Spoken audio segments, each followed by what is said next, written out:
नमस्कार. नवी मुंबई महानगरपालिकेचे नगरसेवक आणि शिवसेनेचे नवी मुंबई संपर्क प्रमुख अंकुश बाबा कदम आज माझ्यासोबत आहेत. आपण खास त्यांची आज आपल्या चॅनलवरती मुलाखत करणार आहोत. एक छोट्याशा गावातून ज्या ठिकाणातून पहिलं त्यांचं शिक्षण पूर्ण झालं, त्यांनी स्वतः ते इंजिनियर आहेत आणि इंजिनियर झालेल्या प्रत्येक व्यक्तींना माहिती आहे की जॉबसाठी शहराकडे रवाना व्हावंच लागतं. आणि किर्लोस्कर अशा कंपनीमध्ये मॅनेजिंग पोस्टवरती त्यांनी आपला पदाचा कार्यभार सुरू केला. आता हे कार्य करत असताना त्यांच्या मनात नेहमीच उत्सुकता निर्माण असायची की जनतेसाठी काहीतरी करायचं. काही मराठा समाजातील लोक जे होते विस्कळीत झालेले होते, त्यांना जोडण्याचं काम सर्वप्रथम केलं आणि त्याच्यानंतर मराठा समन्वय झाले आणि त्यांना एकमूट करून एकत्रित करून पुन्हा प्रारंभाने लढायला सुरुवात केली. महाराष्ट्राचा प्रवास करताना तुम्ही कोल्हापूर या ठिकाणी जे छत्रपती संभाजीराजेंच्या संपर्कात आले आणि जे स्वराज्य संघटना होती त्यामध्ये तुम्ही सामील झालात आणि तेच स्वराज्य संघटना पुढे चालून स्वराज्य पक्षात रूपांतर झालं आणि त्या पक्षांतर्गत तुम्ही तुमचा कार्यभार सांभाळलात. ज्यावेळेस तुम्ही नवी मुंबईमध्ये येता आणि जनतेसाठी लढण्यासाठी काहीतरी करता, साहेब तुमच्याकडे डायरेक्ट येतो मी. पहिला प्रश्न असा की तुम्ही ह्याच्या अगोदरसुद्धा विधानसभा लढली, पण ती तुम्ही आपल्या स्वराज्य पक्षातून लढत होतात. पण अचानक अशी खबर येते, अचानक असे पोस्टर लागतात की साहेबांनी शिवसेनेत प्रवेश घेतला. हे नेमकी कसं? नक्कीच आपण पाहिलं असेल की अतिशय सर्वसामान्य शून्य घरातून आलो तरी ज्या भूमितीतून येतो ती छत्रपती शिवरायांची भूमी आहे आणि जिथं शूरवीरांची भूमी म्हटली जाते अशा सातारा जिल्ह्याला एक वेगळा वारसा आहे. आणि आपण पाहिलं असं की महाराष्ट्राचे राजकारण हे राजकारणाचा केंद्रबिंदू पश्चिम महाराष्ट्र ठरतो. बरोबर. तर अशा पद्धतीनं काम करत असताना एक चळवळीतून संघटनेतून आणि या चळवळीचा कार्यकर्ता असा असतो की त्याला कुठल्याही प्रकारची भीती नसते, त्याला कुठल्याही प्रकारचे त्या ठिकाणी कोण समोर आहे काय आहे याच्यापेक्षाही आपलं कार्य हे महत्त्वाचं वाटतं.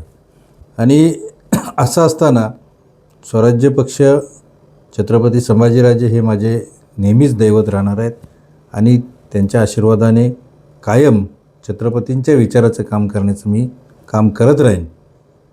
परंतु मधल्या काळामध्ये ज्या पद्धतीनं मला मोठ्या राजकारणामध्ये झेप घेण्याची जी संधी पाहिजे होती ती फक्त आदरणीय एकनाथ शिंदे साहेबांच्या माध्यमातून मिळू शकते. आणि याचा विचार करून एकनाथ शिंदे साहेब हे माझ्या भूमीचे सुपुत्र आहेत.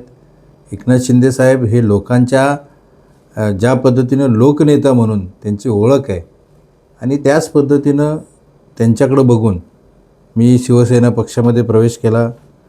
हा प्रवेश मला वाटतं गेले 6 महिन्यापूर्वी प्रवेश झाला आणि त्यांनी जो विश्वास दाखवला, शिवसेनेचं संपर्क प्रमुख पद दिलं, त्याच पद्धतीनं वेगवेगळ्या निवडणुकांची जबाबदारी दिली आणि त्यांच्या आशीर्वादाने त्या निवडणुकीमध्ये आम्ही यश आणवण्याचं काम केलं.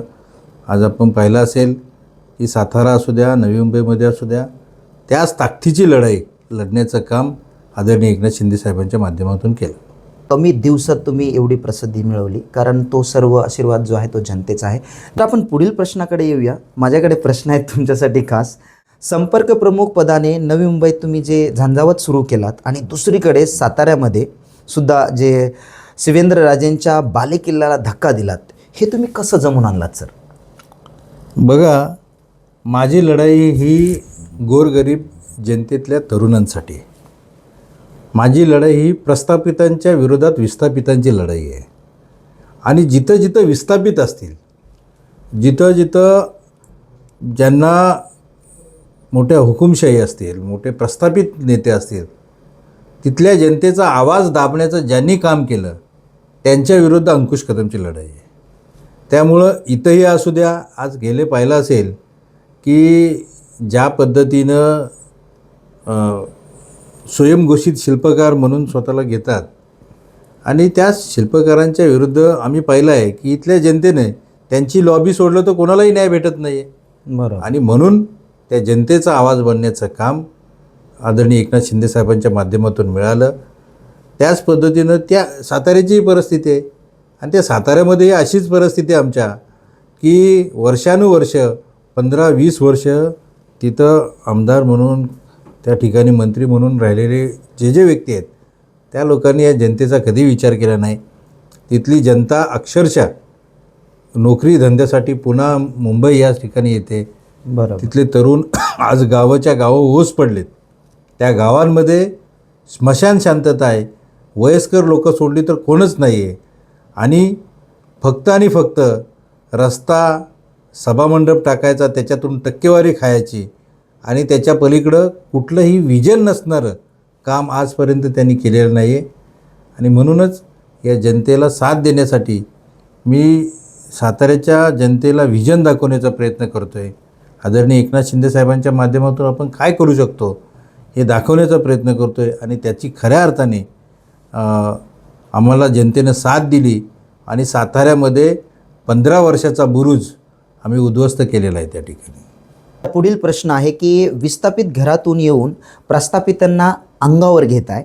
इकडे गणेश नाईकांना आव्हान देत आहे आणि तिकडे शिवेंद्र राजांना आव्हान देत आहे. एवढी ताकद अंकुश कदमाकडे आली कुठून? तुम्ही आमच्याबरोबर शेअर करू शकाल का? छत्रपती शिवाजी महाराज की जय म्हणायचं आणि कृतीमध्ये हा आम्हाला असं करू शकतो, त्याला घाबरायचं, त्याला हे करायचं, असं न करता माझी ताकद ही माझ्या संघर्षात आहे. माझी ताकद ही माझ्या नेत्यामध्ये आहे. आणि म्हणूनच आदरणीय एकनाथ शिंदे साहेबांच्या मार्गदर्शनाखाली, कारण त्यांचाही प्रवास तसाच आहे. हो. जसा अंकुश कदमचा प्रवास आहे तसाच शिंदे साहेबांचा प्रवास आहे. अतिशय खडतर परिस्थितीमधून आलो आणि त्यांना डोळ्यासमोर ठेवल्यानंतर कुठल्याही परिस्थितीला न झुकता सामोरे जाण्याचं धैर्य हे एकनाथ शिंदे साहेबांकडे बघितल्यानंतर मिळतं. आणि त्याच धर्तीवरती आदरणीय एकनाथ शिंदे साहेबांच्या विचाराने चालत असताना त्यांच्या पावलावरती पाऊल ठेवून, अगदी ते समुद्र आहेत पण त्यांच्या अगदी 10% 5% जरी बनण्याचा आम्ही प्रयत्न केला तरी आमच्या जीवनाचं सार्थक झालं असं होईल. म्हणून प्रस्थापित कोणी असू द्या, मग ते कितीही मोठं नाव असू द्या, जर का जनतेवरती अन्याय होत असेल तर त्याचा आवाज उठवला पाहिजे, ही शिकवण छत्रपती शिवरायांकडून आदरणीय एकनाथ शिंदे साहेबांकडून आम्हाला मिळाली. आणि हीच खरी ताकद आहे की तुमच्यातला आत्मविश्वास, तुम्ही बरोबर आहात, तुमच्यातली प्रामाणिकता हीच तुमची खरी ताकद आहे. तुम्ही प्रामाणिक असाल, तुमच्यातला आत्मविश्वास तो खरा प्रामाणिक असेल तर तुम्हाला कोणालाही घाबरायची गरज नाही. आणि म्हणूनच त्याच ताकदीनं जिथं अन्याय होतो आहे तिथं आवाज उठवण्याचं काम आमच्याकडून होतं आणि हीच खरी ताकद आहे. वा सर, जसं तुम्ही बोललात की कोणालाही न घाबरता डगमगता काम करायला पाहिजे, जनतेला मदत करायला पाहिजे, अन्यायाविरुद्ध लढायला पाहिजे. आणि खरा मराठा तोच की छत्रपती शिवाजी महाराज म्हटल्यानंतर ज्यांच्या अंगावर काटा येतो तोच खरा मराठा आपण असं म्हटलं जातं. आणि त्याच प्रवृत्तीने तुम्ही त्याच संघर्षाने पुढं काम करताय. खूप खूप धन्यवाद आतापर्यंत दिलेल्या प्रश्नाला. आता आपण पुढील प्रश्नाकडे वळूया सर. पुढचा असा प्रश्न, एक महत्त्वाचा प्रश्न आहे की विधानसभा निवडणूक लढल्यानंतर आता तुम्ही पक्ष आदेशाने नगरसेवक म्हणून जबाबदारी जे मिळवलं आहे, ह्याकडे कसं बघता सर तुम्ही? बरेच लोकांनी, विरोधकांनी किंवा माझे अगदी जवळचे लोक असतील, यांना मी नगरसेवक होणं हे आश्चर्याचा धक्का होता. कारण ज्या माणसाने विधानसभा लढवली, आज आदरणीय एकनाथ शिंदे साहेबांच्या आशीर्वादाने, नेतृत्वामध्ये मेढ्यासारख्या ठिकाणी आम्ही 5 नगरसेवक निवडून आणले. तिकडं आज जिल्हा परिषदेचे 2 जिल्हा परिषद सदस्य, 2 पंचायत समितीचे सदस्य, असे 4 सदस्य.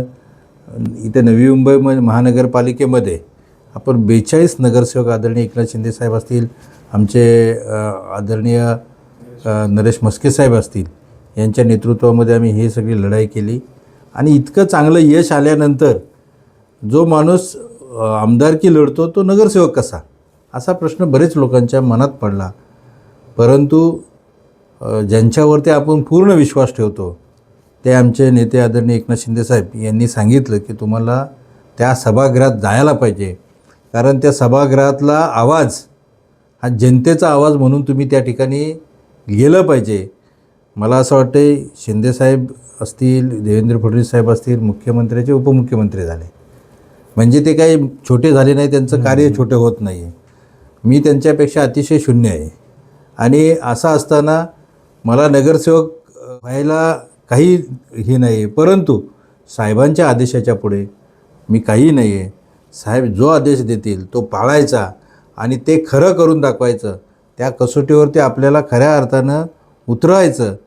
याच विचाराने त्यांचा आदेश पाळून नगरसेवक पद घेतलं आणि मी तुम्हाला नक्कीच सांगतो त्या नगरसेवक पदाचं सोनं केल्याशिवाय जनतेसाठी राहणार नाही, एवढं मी या ठिकाणी नक्की सांगतो. धन्यवाद साहेब. आणि आता शेवटचा एक प्रश्न, आणि तो खूप महत्त्वाचा प्रश्न आहे की आता हे तुम्ही सर्व साम्राज्य प्रस्थापित केलं आहे, वेगवेगळ्या संघर्षातून तुम्ही जनतेसमोर आलात आणि कमी वेळामध्ये एवढी प्रसिद्धी मिळून जनतेच्या गळ्यातले एक ताईत झाला आहात. जनता आता सध्या तुमच्यावर विश्वास ठेवायला तयार झालेली आहे की काहीतरी नवपरिवर्तन होऊ शकतं. तर ह्या पुढची जी तुमची वाटचाल आहे ती कशी असणार आहे सर? नक्कीच मी पाहिलं आत्तापर्यंत माझा जो जीवन प्रवास आहे त्याच्यामध्ये एखादा आमदाराचा मुलगा, एखाद्या नगरसेवकाचा मुलगा, त्याला कुठंतरी एक राजकीय वारसा असतो आणि त्याला ताकद असते. आणि आत्ताचं जे आपण इलेक्शन्स पाहतो आहे, राजकारण पाहतो आहे, ते पैशाचा प्रचंड त्या ठिकाणी ओवातो होतो आणि त्या ठिकाणी पैसा असल्याशिवाय राजकारण करता येत नाही. आणि अशा संघर्षमय परिस्थितीमध्ये आपणच कमवायचे, घरचं पाहायचं, त्याच्यानंतर कार्यकर्ते सांभाळायचे, राजकारणात लागणाऱ्या सगळ्या गोष्टी करायच्या. पाठीमागं कुठलाही राजकीय वारसा नसताना हे करणं फार अवघड जात असतं. परंतु ह्या काही वर्षामध्ये जो संघर्षातून येतो त्याला खऱ्या अर्थानं राजकारण कळलेलं असतं. आदरणीय एकनाथ शिंदेसाहेब असू द्या, असे बरेच असंख्य नेते आहेत की ते शून्यातून आले आणि जनतेच्या हितासाठी मग कोणी समोर असू द्या त्याला जशास तसं उत्तर देण्याचं काम अंकुश कदमकडून होईल. येणाऱ्या काळामध्ये मग सातारा असू द्या, आमचं जावले असू द्या, महाबळेश्वर असू द्या, एक विजनेबल काम असेल. म्हणजे आतापर्यंत बरेच लोकांनी राजकारण केलं पण त्या राजकारणाला कुठंतरी व्हिजन लागतं, ते व्हिजन नसल्यामुळं अयशस्वी झाले. अंकुश कदम त्या ठिकाणी आदरणीय एकनाथ शिंदेंच्या मार्गदर्शनाखाली विजनेबल राजकारण कसं असतं आणि लोकांना, तरुणांना विकासाची व्याख्या ही डांबर, रस्ते किंवा इथली नाले रस्ते हे नसतील, तर विकासाची व्याख्या माणसं घडवणं, उद्योजक घडवणं, चांगला समाज घडवणं हे असलं पाहिजे. नाही की प्रत्येक गावामध्ये दुपळी करणं, प्रत्येक विभागामध्ये दुपळी करणं. याच्यापेक्षाही एक मोठ्या विचाराचं राजकारण करणं हीच माझी पुढची दिशा असेल. माझ्या पुढच्या दिशेमध्ये कधीही अहंकाराला थारा नसेल. पाय जमिनीवरती ठेवून सातत्यपूर्ण काम करणं आणि कोणालाही न घाबरता काम करणं हीच माझ्या पुढच्या राजकीय वाटचालीची खरी दिशा असेल. त्या ठिकाणी अतिशय विनम्रपणे सांगतो की अतिशय शून्यातून येत असताना मी कधीही विचारही केला नव्हता अशा पदांवरती किंवा अशा सिच्युएशनमधून गेलो. इतके चांगले आज मला प्रतिसाद मिळाला, परंतु कुठंही डोक्यामध्ये हवा न जाऊन देता, सत्तेची हवा न जाऊन देता आजपर्यंत जो प्रवास चालला आहे तो कितीही मी मोठा झालो तो तसाच राहील हे मी या ठिकाणी सांगतो. आणि जनतेसाठी हा अंकुश कायम उभा असेल एवढंच मी सांगतो. तासाभरापूर्वी मी जी 24 तासाची न्यूज बघितली त्याच्यामध्ये जी नवनिर्वाचित खासदारताई आहेत म्हणजे ज्योतिताई वाघमारे यांनी त्या मुलाखतीमध्ये तुमचं नाव घेतलं. आम्हाला नक्कीच आवडेल की त्याच्या पाठीमागचं कारण काय? नक्कीच फार मला आनंद आहे की ज्या ज्योतिताई वाघमारे अतिशय संघर्षातून इथपर्यंत आला आणि त्यांनी मला वाटते आत्ता तुमच्या माध्यमातून किंवा अजून मला दोघं तिघांनी सांगितलं की मुलाखतीमध्ये आपल्या नावाचा उल्लेख केला. याचं सगळं श्रेय आदरणीय एकनाथ शिंदे साहेबांना जातं. कारण एखाद्याच्या अंगामध्ये किंवा एखाद्याकडं कौशल्य असणं ही वेगळी गोष्ट आहे, पण त्या कौशल्याचा आदर करून त्या कौशल्याला न्याय द्यायचं काम कोणी केलं असेल तर आदरणीय एकनाथ शिंदे साहेबांनी केलं. आणि आदरणीय एकनाथ शिंदे साहेब हे एकच सांगतो की बाळासाहेबांच्या नंतर माणसं ओळखायला आणि माणसांवरती प्रेम करायला आणि माणसांवरती खऱ्या अर्थानं ताकद देण्याचं काम कोणी केलं असेल तर एकनाथ शिंदे साहेबांनी केलं. त्यांनी नावाचा उल्लेख केला असेल तर खऱ्या अर्थानं त्यांच्या आयुष्यात कुठंतरी माझा सिंहाचा वाटा नसेल पण खारीचा वाटा असेल म्हणून त्यांनी केला असेल. परंतु मी या ठिकाणी सांगतो की अंकुश कदम शून्य आहे, पण अंकुश कदमपेक्षा ज्योतिताई वाघमारे ह्या खऱ्या अर्थानं त्यांच्या संघर्षातून आलेत आणि त्यांचा संघर्ष मोठा आहे. आणि आज त्या खासदार झालेत की त्यांच्या कौशल्यामुळे झालेले आहेत, त्यांच्या त्या सतत आणि कार्यरत राहण्यामुळं आणि त्यांच्या कष्टामुळे झालेले आहेत. त्यांचा प्रवास हा अतिशय संघर्षमय प्रवास आहे आणि मला आनंद वाटतो की ज्योतिताईसारखी एक बहीण माझ्या आयुष्यात आली आणि त्या बहिणीला आज खऱ्या अर्थाने न्याय लाडक्या बहिणींचा भाऊ, लाडका भाऊ आदरणीय एकनाथ शिंदे साहेबांनी दिला. त्याबद्दल मला खऱ्या अर्थानं अभिमान आहे. माझ्या ताईचाही अभिमान आहे आणि साहेबांचाही अभिमान आहे की गोरगरिबांच्या जनतेतल्या मुलांना न्याय देण्याचं काम एकनाथ शिंदे साहेब करतात आणि त्यांच्या नेतृत्वाखाली आम्ही काम करतो आहे. तर आपल्यासोबत होते नवी मुंबई महानगरपालिकेचे नगरसेवक आणि शिवसेनेचे नवी मुंबई संपर्क प्रमुख अंकुश बाबा कदम. पुढच्या एपिसोडमध्ये सुद्धा वार्ता करणार आहोत. बस आता माझ्या चॅनलतर्फे त्यांना पुढील वाटचालीसाठी खूप खूप शुभेच्छा. धन्यवाद.